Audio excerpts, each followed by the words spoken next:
d'être venus.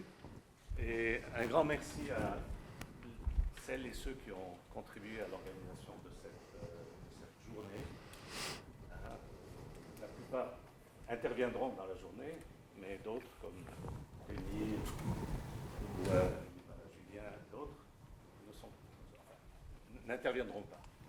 Donc, sur l'organisation, on a prévu donc, des tables rondes avec 15 minutes pour chaque personne. Il y a eu des demandes de dépassement dans les 20 minutes, mais on va essayer de se cantonner à cela de manière à laisser assez de temps pour le débat. Donc, il y aura des interventions suivies d'un débat avec la salle, avec les intervenants et les intervenantes. Voilà, donc sur le plan de l'organisation. Il faudra ce soir qu'on termine à 6 heures pile. Ça ne devrait pas être difficile vu les temps qu'on a laissés. On a compté assez large. Et puis j'espère que le prochain thème, celui d'après-déjeuner, qui commence à 13h30, attirera un peu plus d'étudiants et d'étudiantes. Effectivement, mais là, on est dans le sérieux, très sérieux de l'économie le matin. On verra si ça va changer avec mai 68, les nouvelles radicalités, cet après-midi. Voilà.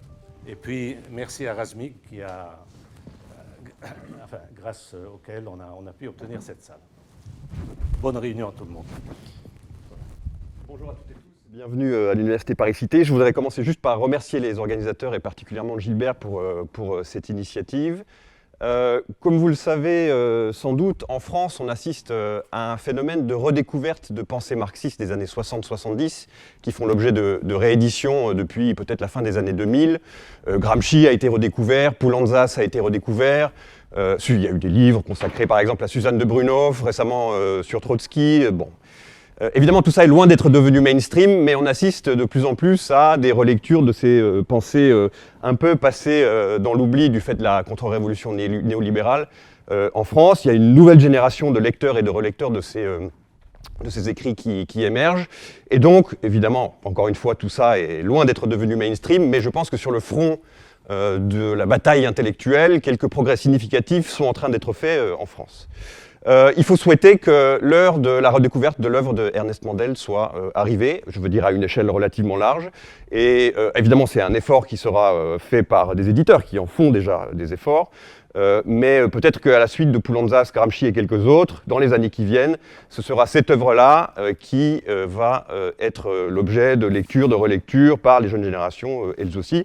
Et il faut souhaiter évidemment que ce colloque international qui est organisé aujourd'hui à l'Université Paris-Cité soit le coup d'envoi d'une redécouverte de cette œuvre, de réédition et de relecture. Voilà, donc je vous passe sans tarder la parole, je vous remercie encore d'être là.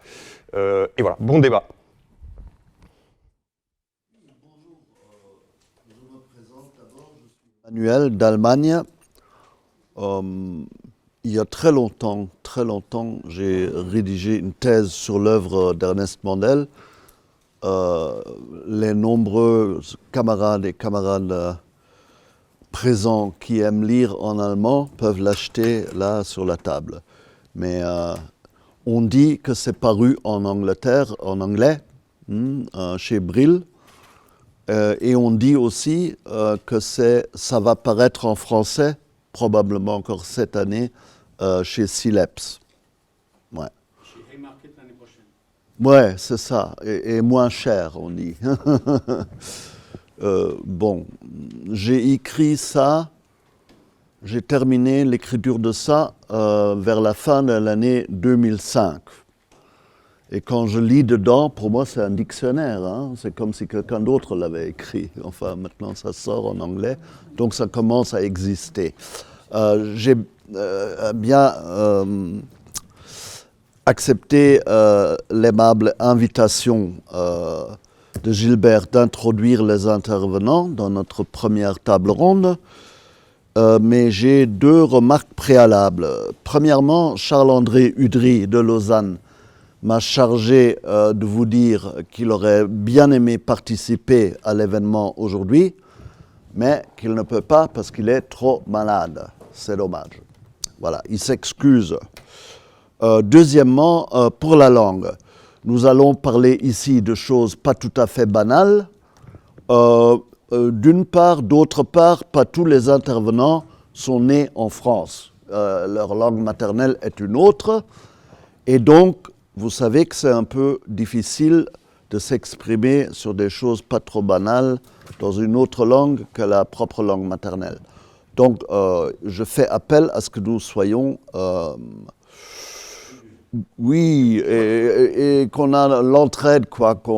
Si les intervenants commencent à chercher leurs mots, etc., après dans le débat, qu'on les aide à s'exprimer.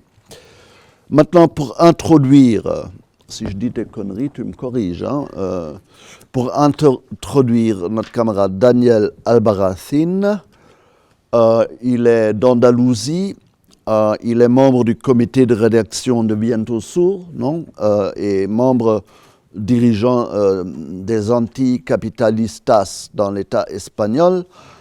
Il est économiste de profession, mais maintenant il a une fonction publique en Andalousie pour les anticapitalistas, pour contrôler les finances publiques.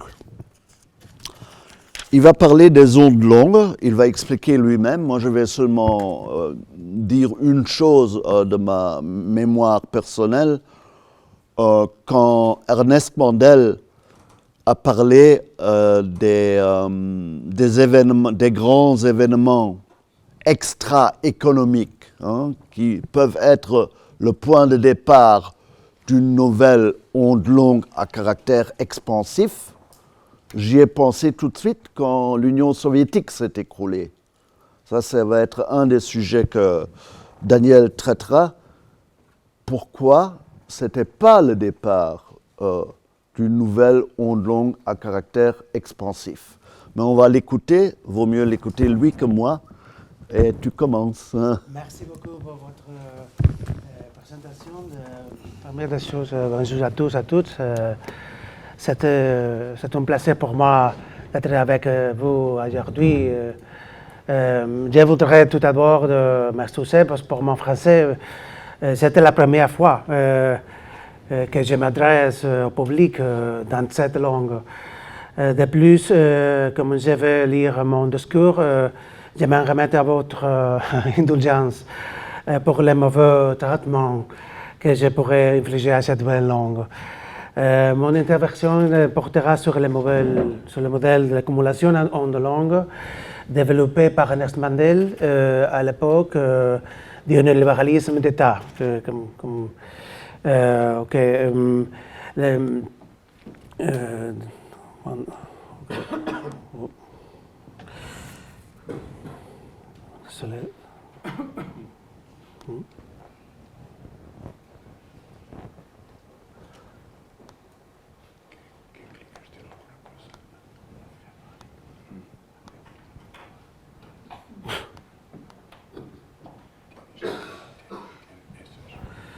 Oui.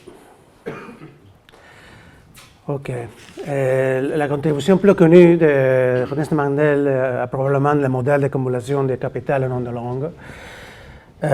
Cependant, cette contribution va être intégrée dans une interprétation plus large du développement du capitalisme. En ce sens, le capitalisme part d'un processus d'accumulation originelle lié au pillage, du processus d'appropriation et de colonisation. Cela a facilité le développement de l'industrialisation d'abord dans les pays impérialistes.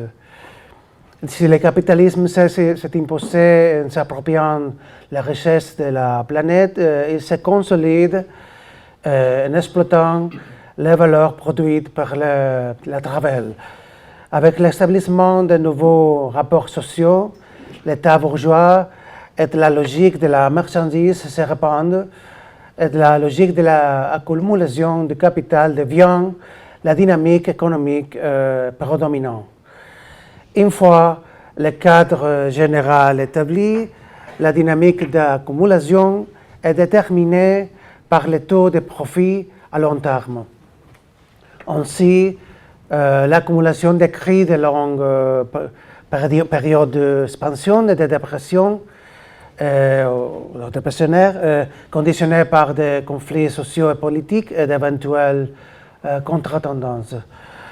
Les luttes à différents niveaux définissent son inauguration et ses formes de développement. À cet égard, les travaux les plus originaux de Mandel ont porté sur la quatrième onde longue, appelée capitalisme tardif, aussi avec son titre français, le troisième âge de capitalisme. Cette quatrième onde n'a été inaugurée qu'après un énorme sacrifice social et la Seconde Guerre mondiale.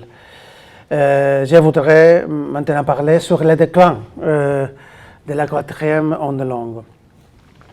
À cet stade, il convient de s'interroger sur la durée de l'onde longue actuelle. Ernest Mandel a bien anticipé la crise des années 1970. Après la crise, à partir des années 1990, le taux de rentabilité est reparti à la hausse. Certains auteurs ont considéré qu'une cinquième onde longue s'était amorcée dans les années 90. Le taux de rentabilité a chuté après 2005. D'autres considèrent que nous sommes encore dans une dernière quatrième onde. En résumé, 70 années après son début, le statut de cette dernière onde longue est en discussion. Probablement, nous traversons une transition dans laquelle les fondements de développement capitaliste sont en train de changer. En tout cas, les crises de 2000, 2008 et 2020 montrent à quel point la croissance de cette période récente est erratique et faible. Selon moi, il n'y a pas de signe clair d'une nouvelle onde longue d'expansion. De ce point de vue, les clés pour surmonter la crise capitaliste, la restauration globale des taux de profit, nécessitent deux conditions préalables dans un contexte favorable. La première préalable est le redressement du taux de plus-value, dont la base peut avoir un réel effet vers le haut.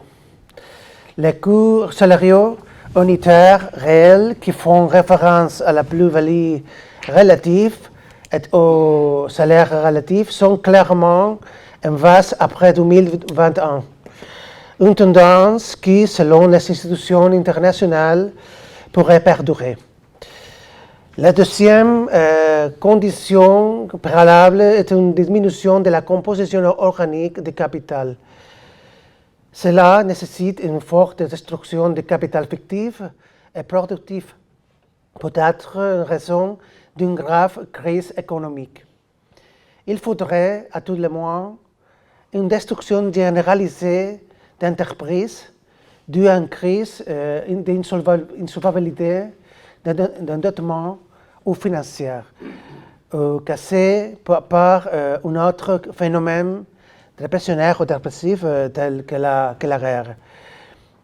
Pour l'instant, la politique des capitalistes a consisté à repousser cette destruction massive du capital. L'inflation brutale de 2022 vers une politique monétaire restrictive traditionnelle conduira probablement à une récession en renchérissant les coûts financiers. Les taux de rendement effectif du capital ainsi que les coûts de la dette publique qui accumulent des volumes historiquement élevés risquent d'empâtir. Ce qui est certain, c'est que les classes dirigeantes continueront à privilégier l'exploitation du monde du travail et de la concurrence internationale pour les matières premières. Cela peut conduire, comme le montre la guerre en Ukraine, à une extension du conflit. En ce qui concerne le contexte historique, des changements majeurs ont été enregistrés dans l'économie mondiale. Les États-Unis, l'Europe et le Japon ont appliqué des politiques de néolibéralisme d'État au cours de la période récente. Il existe également un néolibéralisme financier avec une forte intervention de l'État en faveur du capital, qui a provoqué un changement de modèle depuis les années 90. Parallèlement, la Chine a subi de profondes métamorphoses au cours des dernières décennies, avec un régime de capitalisme d'État. Les vastes marchés asiatiques, le taux d'exploitation élevé de la Chine, la politique commerciale de la route de la soie, les investissements publics ciblés combinés à l'économie de marché à l'intérieur des pays, et la place laissée à un certain développement endogène ont rapproché la Chine de l'hégémonie économique mondiale. Néanmoins, comme l'affirme Claudio Katz, la Chine monte, l'ancienne triade, États-Unis, Japon, l'Europe, perd du terrain, et pourtant l'accumulation mondiale s'affaiblit. Un autre, la tendance à la stagnation de la productivité ne laisse pas non plus présager une forte reprise. Le monde asiatique, autour de l'économie chinoise, affiche réellement une évolution insuffisante de la productivité. L'écart avec l'Occident s'est réduit, mais il est loin d'atteindre la productivité des États-Unis. On ne peut pas dire que la Chine, même maintenant comme de l'introduction de nombreux pays de l'Est dans le capitalisme, ait provoqué une nouvelle onde longue mondiale. Cependant, la capacité économique de la Chine l'a propulsée au point d'aspirer au statut de superpuissance mondiale. Il s'agit peut-être d'une condition nécessaire à une nouvelle période de prospérité. Mais ce n'est pas suffisant, étant donné que la Chine est liée par le poids de son interdépendance avec le capitalisme mondial. Cette ascension vers le statut de superpuissance devra également surmonter les obstacles posés par les premières puissances militaires mondiales, les États-Unis.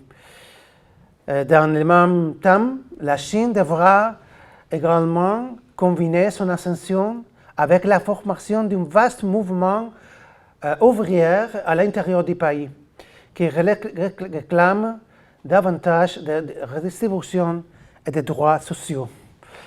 Ou par exemple, avec la crise de l'énergie et de l'immobilier qui secoue la Chine. Un autre, en termes de disponibilité nette d'énergie et de matières premières, la capacité de charge de la planète a été dépassée et les tendances s'aggravent. Cet élément rend difficile l'entrée dans une nouvelle onde longue. Pendant ce temps, quel type de néolibéralisme est appliqué en Europe occidentale? En ce qui concerne l'Europe occidentale, la base tendancielle de taux de profit provoquée par les crises des années 1970 a été interrompue par les deux facteurs sociopolitiques. Tout d'abord, il y a eu des faits politiques et organisationnels des mouvements ouvriers. D'autre part, le changement de la politique économique des classes dirigeantes, généralement qualifiées de néolibérales. Cette politique s'est donnée pour objectif de rétablir les taux de profit. Cependant, sa mise en œuvre concrète a pris un caractère pragmatique qui ne coïncide pas exactement avec les modèles de l'école néoclassique. Le néolibéralisme actuel s'est appuyé sur l'intervention de l'État à travers une mutation de son comportement. Suivre le Conseil d'économistes orthodoxes aurait signifié un ajustement de salaire, 2. La privatisation des services publics, 3. Une politique monétaire restrictive, 4. Et une retraite de l'État pour permettre davantage d'initiatives privées sans soutien public. Il convient de noter que le premier de ces points a clairement eu lieu. Quant au second, des formules hybrides de marchandisation ont été développées sans rajouter l'argent public. C'est le cas des partenariats publics pour privés et de l'externalisation des services publics par le biais des contrats et des concessions. Quant à la troisième, elle a été remplacée par une politique monétaire souple, une réglementation laxiste des opérations bancaires et de la promotion d'une titrisation massive des actifs à des fins de commercialisation et des mesures d'assouplissement des crédits. Cela a commencé dans les années 1990 et s'est approfondi au XXe siècle jusqu'en 2022, un retour à une politique restrictive semble se dessiner. Quatrièmement, l'État est intervenu plus activement, mais il est fait pour subventionner et renflouer les entreprises privées, en réduisant leurs charges fiscales et en abandonnant une partie des politiques d'aide sociale ou de production publique. En d'autres termes, la période a été caractérisée par la prédominance du néolibéralisme d'État, un modèle qui ne correspond pas à la doctrine académique néoclassique. Toutes ces politiques ont activé des contre-tendances, animé l'économie et retardé la récession. Nous sommes accumulés de nouvelles contradictions, surtout depuis 2008 et jusqu'à aujourd'hui. Avec ces mesures, le taux d'exploitation a commencé à monter depuis les années 1980. Depuis lors, les salaires horaires réels ont encore perdu du terrain par rapport à la productivité horaire du travail. La productivité, quant à elle, a eu tendance à stagner, à l'exception d'une décennie entre 1995 et 2004, en raison de l'amélioration dans le domaine de la microélectronique. À cet égard, le retard de l'évolution des salaires réels par rapport à celle de la productivité a eu des conséquences récessionnistes en réduisant le pouvoir d'achat.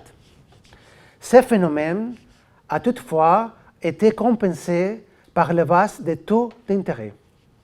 Les baisses progressives mais marquées des taux d'intérêt à partir des années 1990 a permis de financer plus facilement et à moindre coût l'investissement et de la consommation qui ont de plus en plus recours au crédit.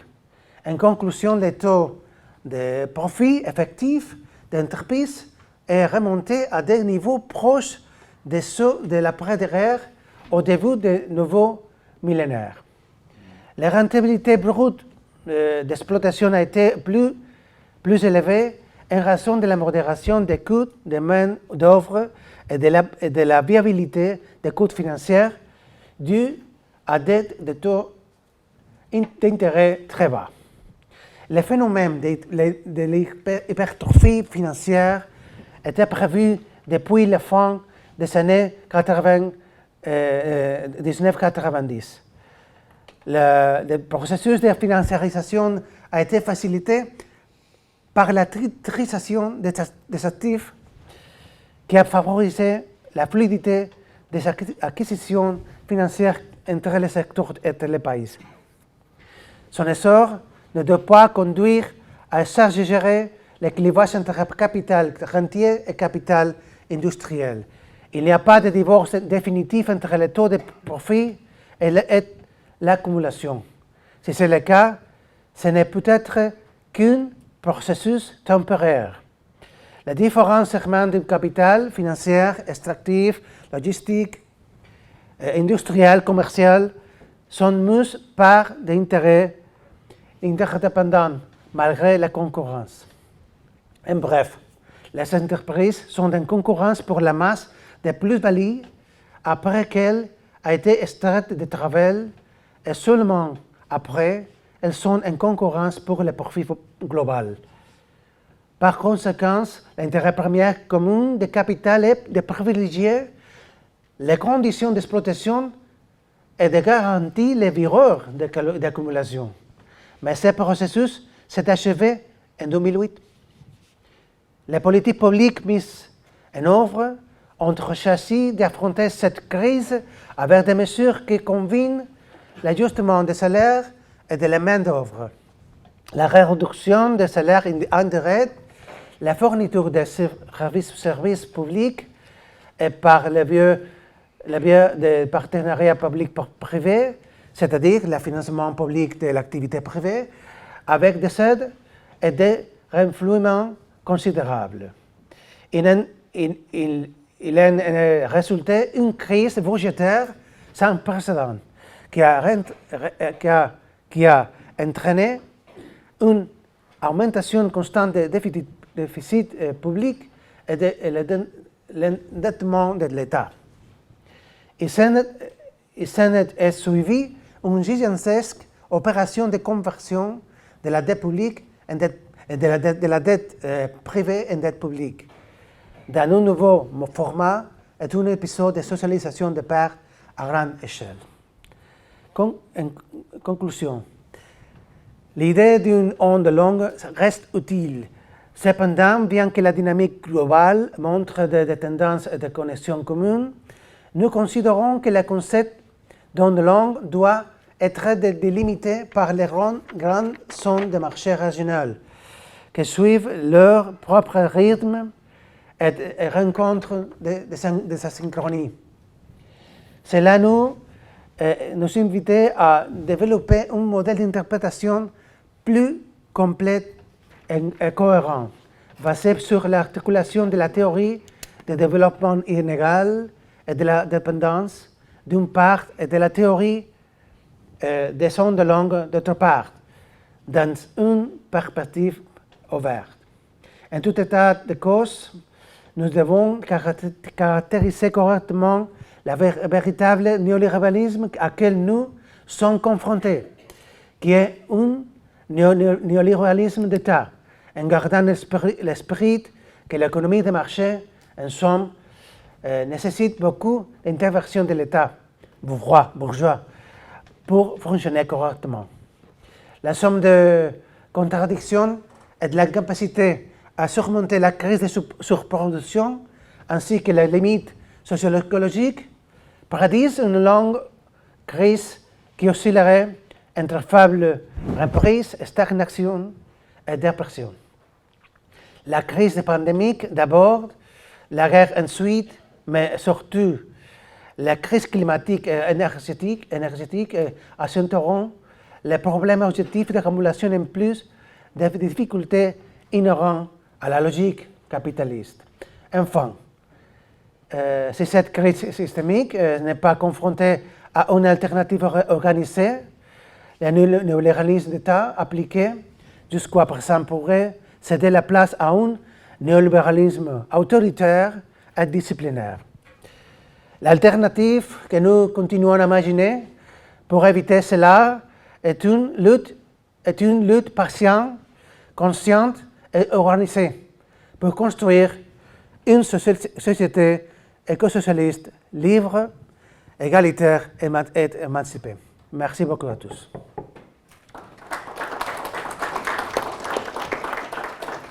Bon, grand merci Daniel pour ton intervention. Va parler Francisco Lusa.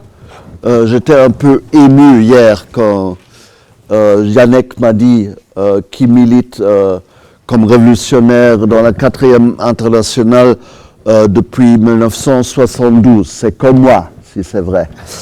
Il est membre du Bloco d'Esquerda au Portugal, dont il est par ailleurs était cofondateur.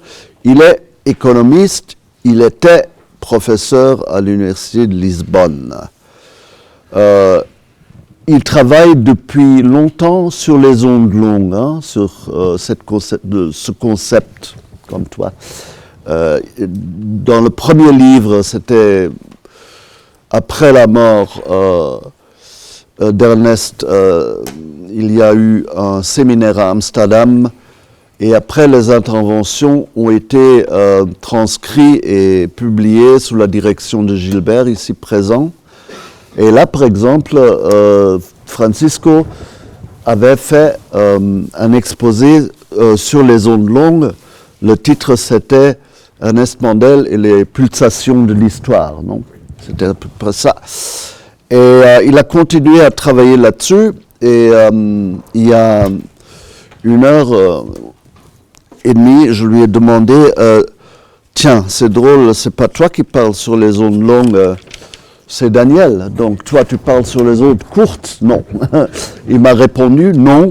Il parle aussi sur les ondes longues et il va essayer de répondre à la question pourquoi cette dernière onde longue est tellement longue. Voilà. Merci bien, Manuel. J'arrive à débloquer le computer, mais vous verrez peut-être une version réduite de l'explication des ondes longues. Bonjour à tous et à toutes.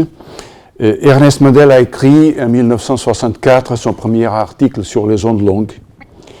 En 72, son livre sur le capitalisme tardif, traduit en français comme troisième âge, ce qui est d'ailleurs discutable.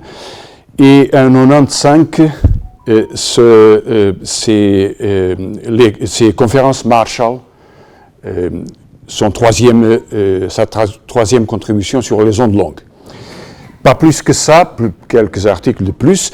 Donc c'est la partie substantielle de sa contribution scientifique sur les ondes longues. C'est énorme, mais c'est d'ailleurs une petite partie de son travail intellectuel, qui était plutôt politique.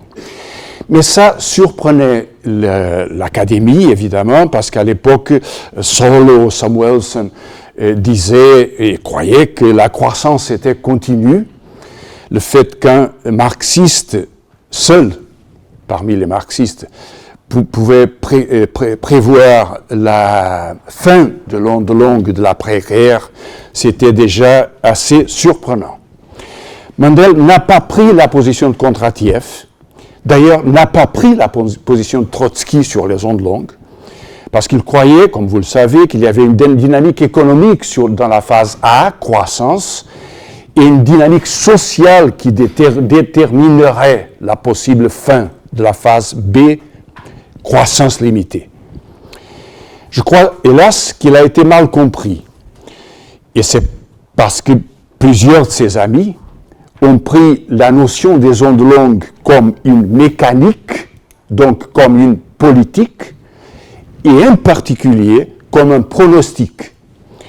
Le collapsisme sauveur est toujours très utile, mais il est faux. Donc, il y a eu un abandon. On a pu continuer sa réflexion sur les ondes longues.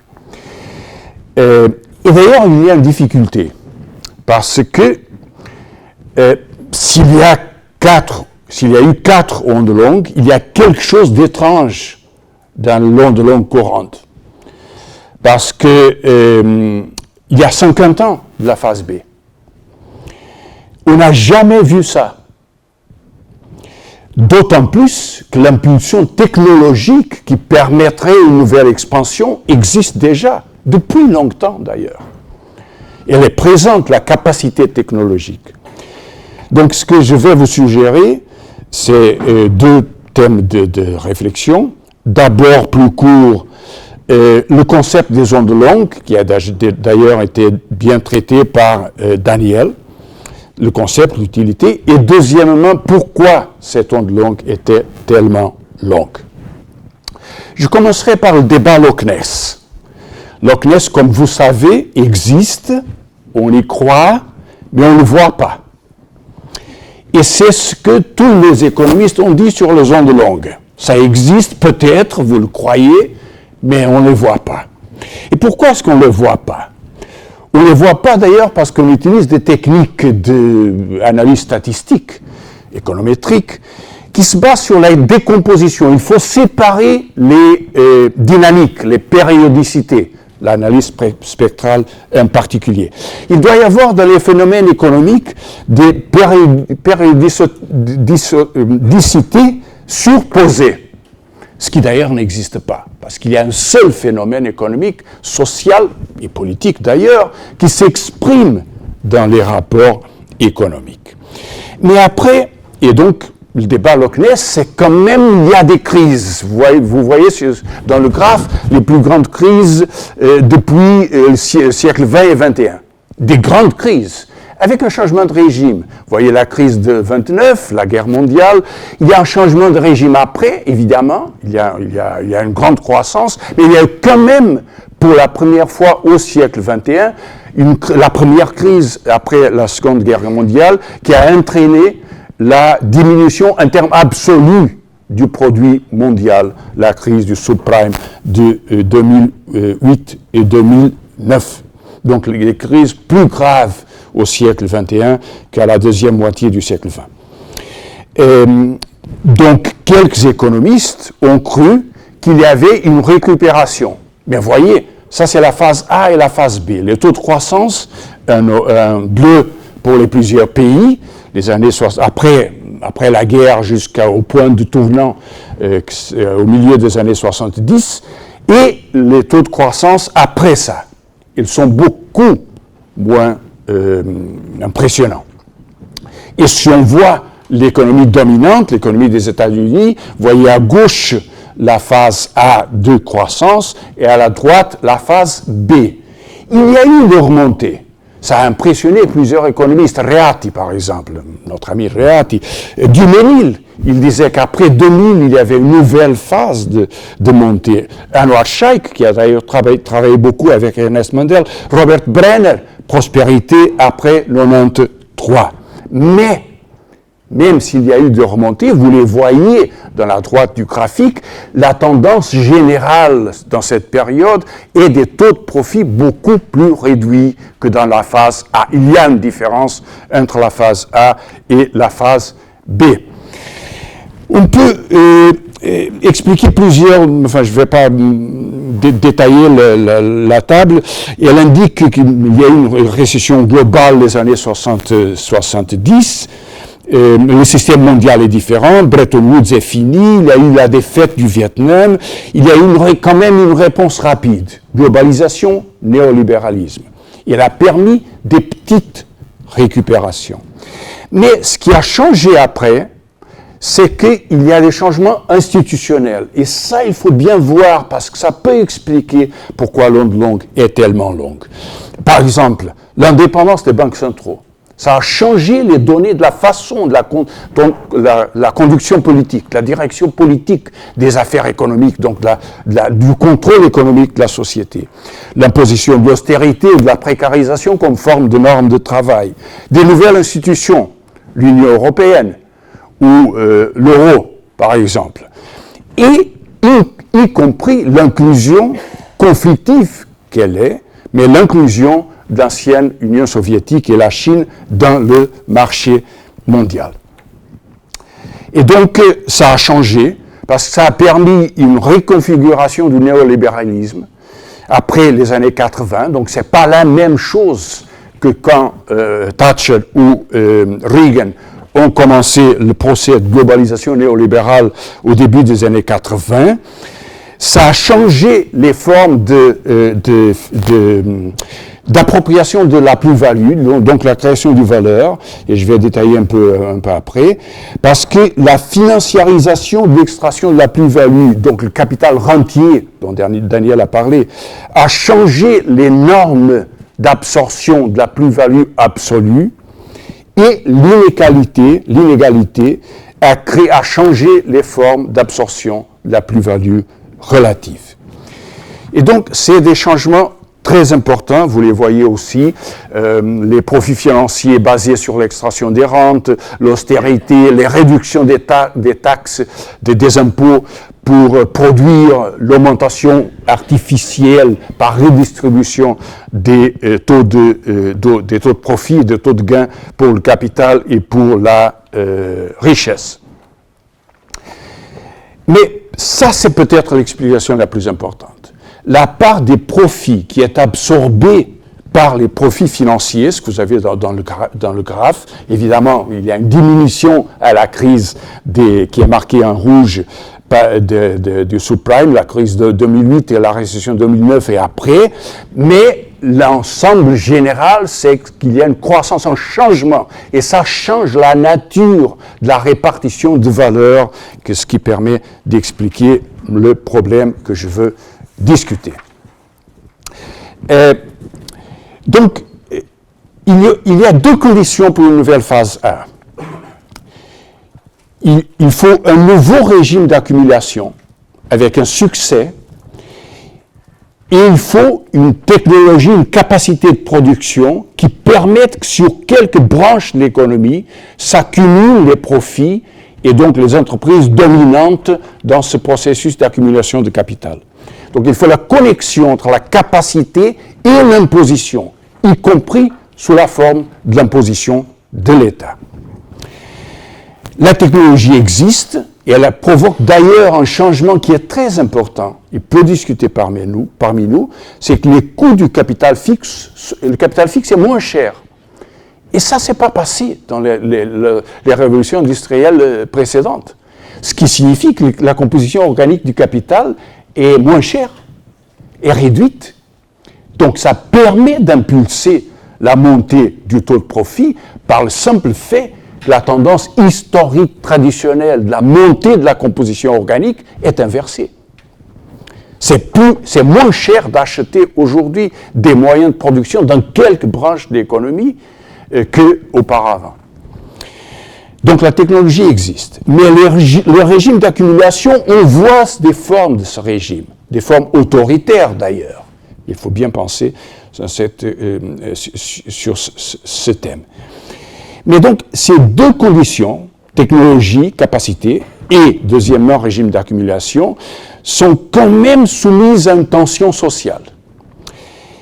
Maintenant, on peut demander, est-ce que c'était la résistance sociale qui explique qu'au contraire des autres ondes longues, il a été tellement difficile d'imposer ce nouveau régime d'accumulation? Et ma réponse, c'est que ce n'était pas le cas. Ou pour être précis, ce n'était pas exactement le cas de la capacité d'offensive du mouvement ouvrier qui a difficulté ce régime. Il y a eu une résistance peut-être avec beaucoup plus d'implication qu'on peut voir sur les chiffres que je vais vous présenter, parce qu'ils sont d'une mesure très limitée, quand même indicative, c'est les journées de grève. Vous voyez, dans ce graphe, vous voyez les journées de grève sur l'ensemble des pays capitalistes les plus développés, et en orange, la répartition salaire-profit. Quand il y a eu dans la phase A d'ailleurs, une capacité de mobilisation importante exprimée sous la forme des grèves, c'est seulement une des formes d'expression de la lutte sociale, mais exprimée sous la forme des grèves, il y a eu des gains. Et dans la phase A, il y a eu croissance et aussi des gains de la part des conquêtes du mouvement ouvrier et de la capacité de répartition sur le produit de ces économies. Mais après, il y a eu une perte. Il y a une diminution générale des journées de grève sur l'ensemble de ces pays et aussi une perte de sa capacité de revendiquer les salaires en comparaison avec les profits. C'est beaucoup plus impressionnant, c'est Roberts. Les journées de grève en Angleterre. Vous voyez, jusqu'aux années 80, les années 70, les années 80, 80, et après une diminution. Et la diminution est très impressionnante. Le même se passe en France. C'est les données de Chauvel. Je vous dis à nouveau, les journées de grève, ce n'est pas la seule forme d'expression de la lutte sociale. On peut même dire qu'il y a d'autres formes qui maintenant peuvent être aussi importantes sur la mesure de la résistance sociale. Mais les journées de grève, c'est quand même la capacité syndicale, la capacité traditionnelle des formes de lutte, et elle a diminué dans les deux cas. Donc, ce n'est pas le fait de cette forme de résistance sociale, ou même peut-être sur l'ensemble de la résistance sociale, qui a empêché la récupération de la capacité d'initiative sociale qui, associée à des capacités technologiques, pourrait permettre une nouvelle onde longue d'expansion. On peut même ajouter, il y a des victoires pour la bourgeoisie de ce point de vue. Vous voyez les données sur l'inégalité aux États-Unis. C'est un graphe très connu, c'est Piketty. En bleu, vous avez la partie du produit national qui est dans les mains des 50% plus pauvres des États-Unis, et en rouge, celle qui est dans les mains des 1% plus riches des États-Unis. En 80, quand le processus commence, le processus de néolibéralisation et globalisation commence, les plus pauvres, quand même 50 fois plus de gens que les 1% plus riches, avaient quand même le double. C'était très inégal, mais ils avaient le double dans la richesse mondiale. Et vous voyez ce qui s'est passé en 45 ans. Maintenant, les 1% ont, eux et elles, le double de ce qu'il y avait les 50%. Donc le rapport, c'est 1 versus 100. Ils ont changé l'organisation sociale. L'inégalité a changé la structure sociale. Alors, s'il y a eu ces changements, inégalité, néolibéralisation, institutions, capacité productive, pourquoi il n'y a pas une expansion générale de la capacité de l'accumulation? Et mon explication, c'est que le changement du régime d'accumulation est très incomplet et que l'adaptation sociale provoque encore des résistances, des tensions. C'est pas encore là. On est là. Et peut-être le centre de cette explication, c'est la forme actuelle du capital financier. Donc la forme d'organisation, de la centralisation et de la captation de valeur dans ce processus de réorganisation sociale. Et là, une des formes du capital financier qui devient dominante, le capital fictif, est peut-être la plus importante. Marx séparait le capital productif, le capital marchandise et le capital monnaie, le capital porteur d'intérêt, finance. Les termes qu'il utilisait étaient, à toute évidence, ceux du siècle XIX. Mais pensons au capital financier. D'ailleurs, Marx l'a bien remarqué. Ce n'était pas lui qui a créé le concept, mais il l'a bien utilisé. Il y a dans le capital financier une forme nouvelle, c'est le capital fictif. Le capital fictif, c'est l'acquisition des droits d'extraction et de répartition de la future accumulation. J'achète des titres sur un bateau qui va chercher de l'or en Amérique latine. Et si le bateau revient, j'ai une partie de ces gains sur la base de mes capacités d'extraction que j'ai achetées avant. C'est un capital fictif. On ne sait pas si le bateau revient. Mais il peut se réaliser. Et donc, il fonctionne comme capital d'ailleurs, parce qu'il peut être vendu. Donc, il y a un marché de capital fictif. Il rapporte des bénéfices, mais il n'augmente pas le capital dans son ensemble. Donc il ne crée pas de la plus-value. Il dévise la plus-value. Il absorbe la plus-value. Maintenant, le problème, c'est que le capital fictif, ce n'est pas seulement une opération sur un bateau qui va exploiter l'or au Mexique au XVIe siècle. C'est un système général d'extraction de la plus-value. Parce que la création des titres, la création de ces pouvoirs d'acquisition futurs sont la dominante, la création du crédit. Le système ombre dans le capital financier crée beaucoup plus de crédit depuis 20 ans que le système bancaire normal. C'est d'ailleurs une partie du système bancaire, mais qui opère à la marge des normes de régulation, donc qui crée une régulation pour la dérégulation. Et ce pouvoir qui s'impose dans cette composition, cette façon d'organiser le régime d'accumulation est tout à fait nouvelle. Parce que d'ailleurs, ça provoque un boom du capital financier. Husson, comme vous savez, notre camarade Michel Husson, l'a bien remarqué en notant la différence entre la profitabilité et l'accumulation. La profitabilité, elle a récupéré, mais à l'accumulation, non. Parce que l'accumulation, c'est l'achat du capital fixe. C'est l'investissement sur le capital fixe. Et la profitabilité n'est plus utilisée pour l'achat du capital fixe, même s'il y a des possibilités d'acheter ces capacités technologiques est tellement impressionnante. Elle est utilisée surtout comme capital fictif. Donc comme dispute, comme inflation financière, pour multiplier les possibilités de disputer cette répartition de la plus-value. Ce qui implique d'ailleurs des processus d'évaluation, les crypto-monnaies, les changements financiers, enfin la crise de l'immobilier en 2008. C'est deux cas où le processus d'évaluation du capital ne se passe pas comme dans le passé seulement par des grandes crises généralisées. 2008, c'était une grande crise généralisée, mais concentrée sur la dévaluation du capital fictif. Ou par des guerres, comme cela se passait avant, mais surtout par le fait qu'il y a la création de ce crédit inflationnaire qui après peut être rapidement dévalué.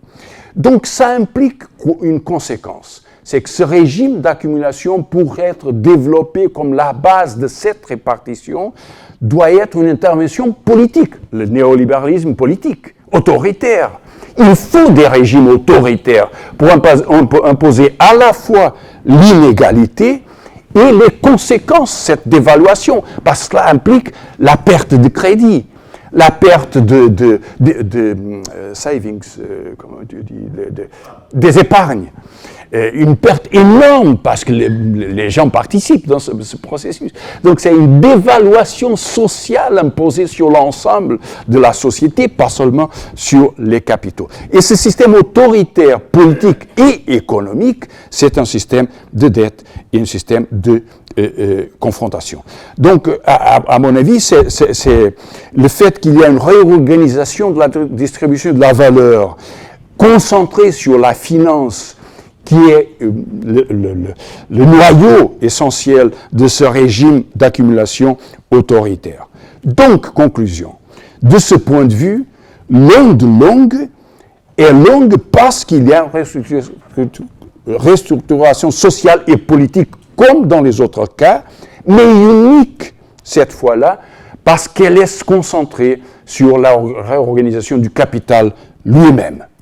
D'autres auteurs, avant Ernest, ont suggéré que la façon de comprendre le Loch Ness, c'est que c'est des éras historiques, des époques historiques, Hobsbawm, ou des grandes phases historiques, Angus Maddison, ou des régimes d'accumulation, les Américains de Social Structures of Accumulation, quelques régulationnistes, pas tous, ou pas toutes, mais quelques de ces personnes. Et c'est vrai, c'est donc des phases historiques. Il n'y a aucune mécanique dans l'économie, il n'y a aucune détermination, ni dans l'économie, ni dans la politique. C'est vrai ce qu'il disait Ernest, à mon avis, qu'il faut des deux faits qui permettent la réorganisation du capital. Mais vous voyez, il y a eu des défaites, des situations défensives, des contradictions, mais ce qui est aussi incomplète, c'est le changement social qui doit être imposé par le type de régime autoritaire et cette forme d'accumulation qui est en cours depuis tellement longtemps. Hier, j'ai vu au Quai d'Orsay un tableau de Maximilien Luce, un anarchiste qui, comme Manet et très peu de peintres de cette époque, a peint le titre, c'est « Une rue à Paris, un mai 1871 », donc après la semaine sanglante de la Commune de Paris. Ça, c'est une défaite. Et nous avons eu des défaites, mais pas celles défaites. Bon, en plus, les rues à Paris, en avril de 2023, ne sont pas exactement comparables à cette tragédie historique. On voit y beaucoup de force. Évidemment, la comparaison est un peu dangereuse. Vous savez qu'Ernest était très fort des métaphores, et ça, c'était une de ses faiblesses, d'ailleurs. Mais comprendre que l'histoire sociale et politique n'est pas déterminée par aucune mécanique, par aucun déterminisme, ça nous ramène à l'idée tellement vivante chez Ernest, comme chez Daniel Ben Saïd, c'est la volonté ou la stratégie qui va déterminer les faits sociaux et les choix sociaux. Merci bien.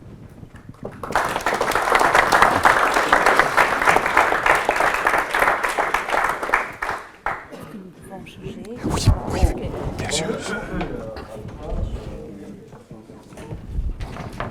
On ne nous donne pas la possibilité de souffler. Nous allons entendre une 4e intervention de suite. Et il s'agit donc de Birgit Mahnkopf, née en 1950, professeur retiré, bien entendu, pour politique de société à l'Université pour économie à Berlin. Elle a travaillé sur les thèmes... elle a beaucoup travaillé sur les thèmes de globalisation économie, écologie et politique. Mais elle parle aujourd'hui de la question si on peut utiliser des considérations dans le capitalisme du troisième âge d'Ernest Mandel, si on étudie les problèmes liés à la politique industrielle états-unienne, en concurrence notamment avec les pays de l'Union européenne, etc. Ça, c'est donc son thème. J'ajoute, parce que je l'ai connu, enfin, je l'ai écouté quand il parlait, qu'elle est aussi la veuve de Elmar Altvater. J'ai appris ça aujourd'hui. Bon, donc, à toi la parole. Du bist dran. Vielleicht hast du verstanden, was ich erzählt habe. Vielleicht war es kein Blödsinn. Je dois veuillez m'excuser que je parle anglais ici, mais au cours des dernières décennies, je n'ai peu d'occasion d'améliorer mon français qui a toujours été mauvaise. C'est pourquoi je change now into English. First of all, I want to thank you. Hopefully you can follow because my English is not that complex. First of all, I want to thank the organizer of this colloquium for inviting me, because for me it was really a good opportunity to reread Late Capitalism from Ernest Mandel again, which I read as a student, but my late husband Elmar Altvater was a co-supervisor as a referee for this dissertation, and this was another good idea to reread it. Well, I did the reading before the backdrop of the new state industrial policy and the tech geopolitics of nowadays. My intention was to find out whether there are some topics or problems that moved Ernest Mondale at his time, which are still relevant or again relevant for today's perspective. With some of the main question being whether, as Mondale put it in Late Capitalism, the US at his time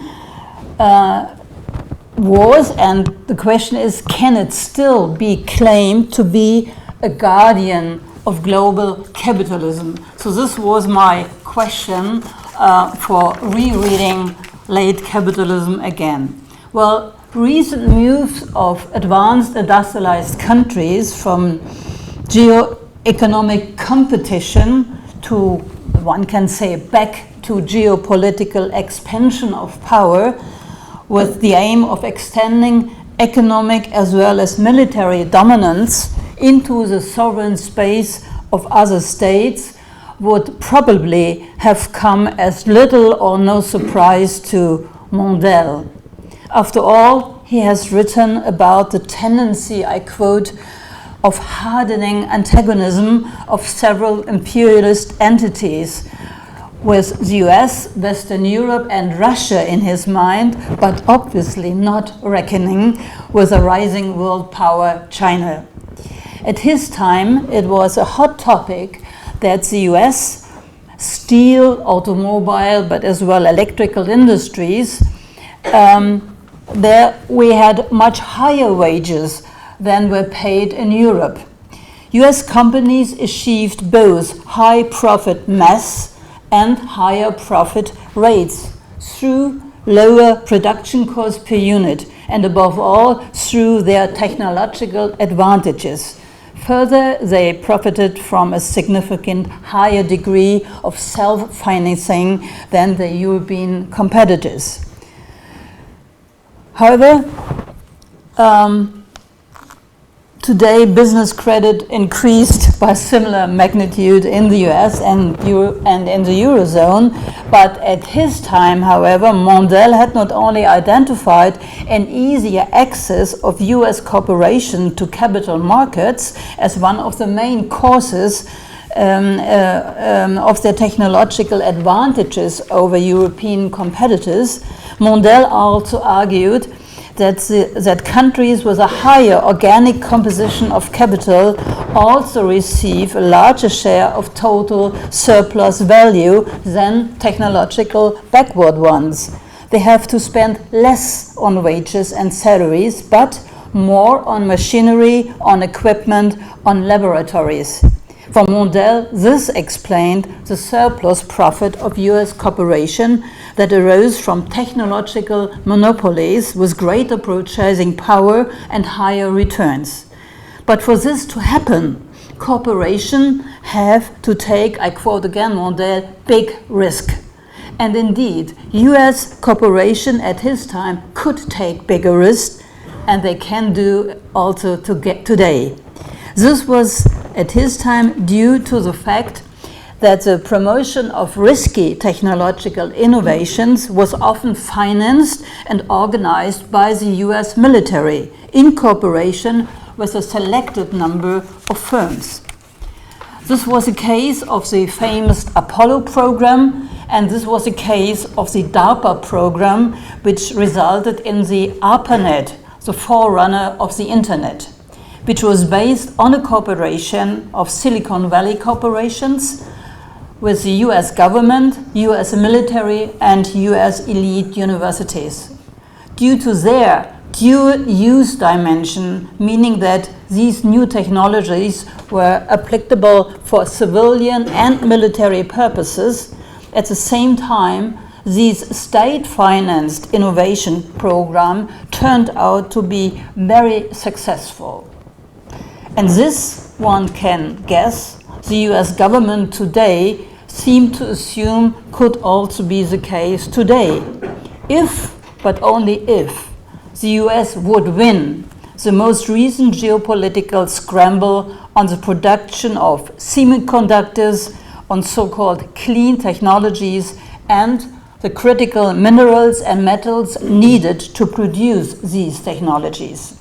Today, for many countries, semiconductors are a matter of national security, as large sources of the economy increasingly rely on the functionalities they provide.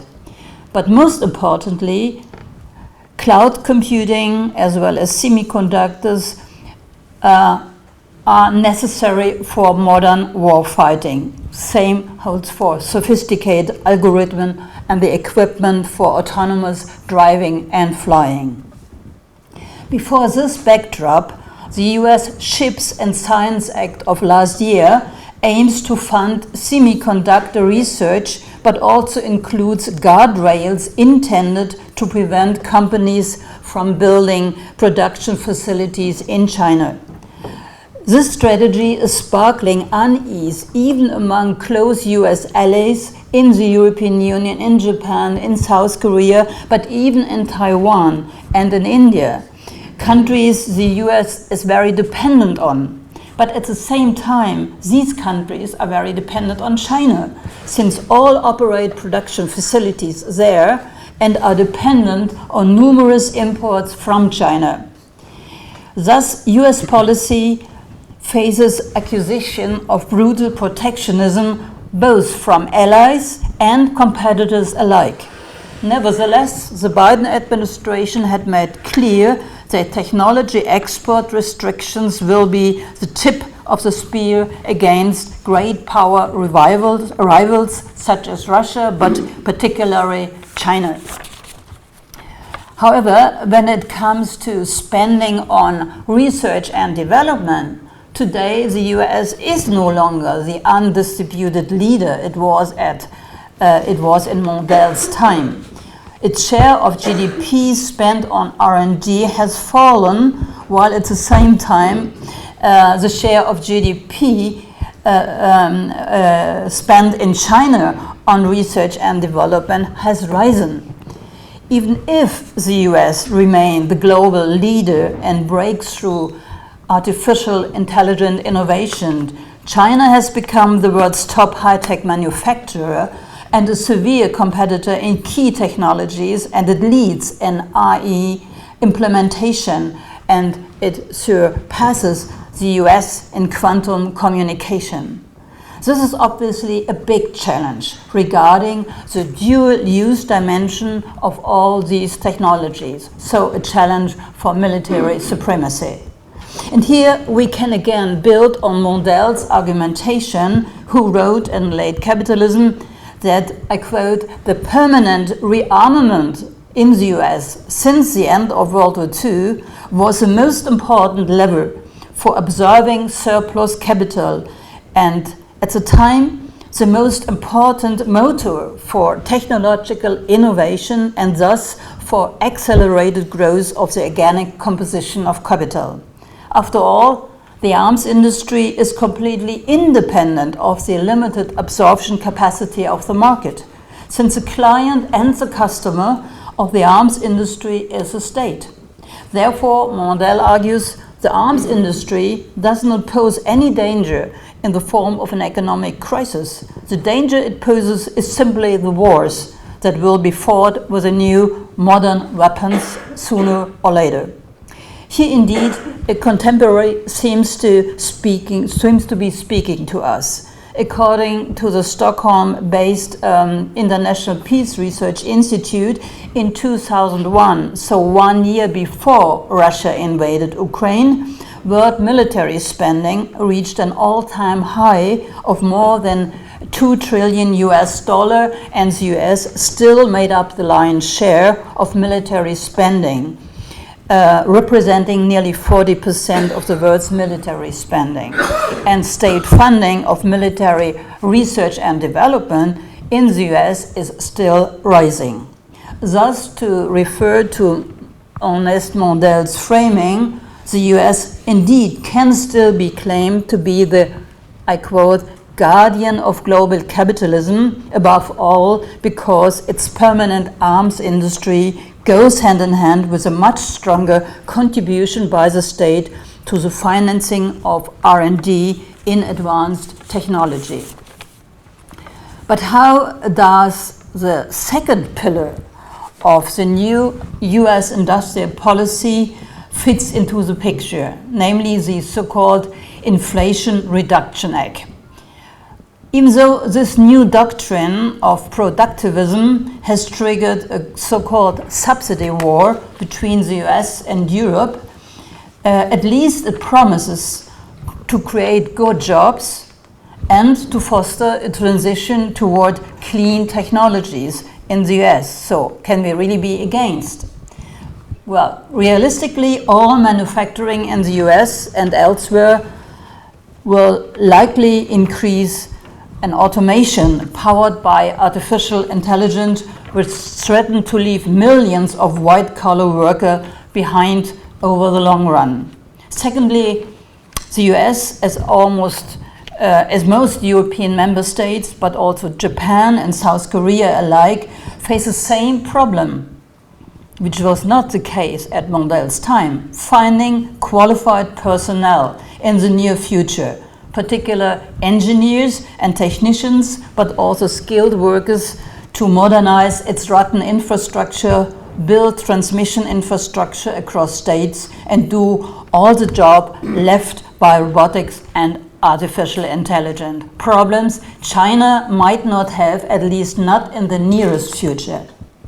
Thus, one may doubt whether it would be possible that the US, as was the case during Ernest Mondel's lifetime, could, I quote, once again become a manufacturing superpower, as advocated in a recent article by Ro Khanna in Foreign Affairs. However, on both sides of the Atlantic, the renewal of state industrial policy is driven by the desire to become technological sovereign. And this aims demands a lot. First, extensive coverage of the territory with fiber optic cables for mobile communication. Second, the ability to set standards, and thus also standards for the prices of for all these and all other new technologies, and secure these standards through intellectual property rights. Thirdly, to control over closed value chains for the production and the running of chips, computers, batteries, and the algorithm of all software.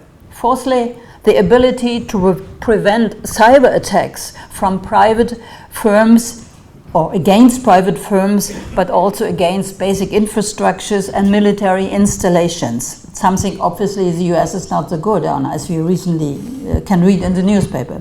And above all, the capacity for intelligentized warfare, meaning the use of autonomous weapon system on land, on water, on air, and in space. For many reasons, we should doubt whether the European Union could ever become technological sovereign, as French President Emmanuel Macron proclaimed again and again.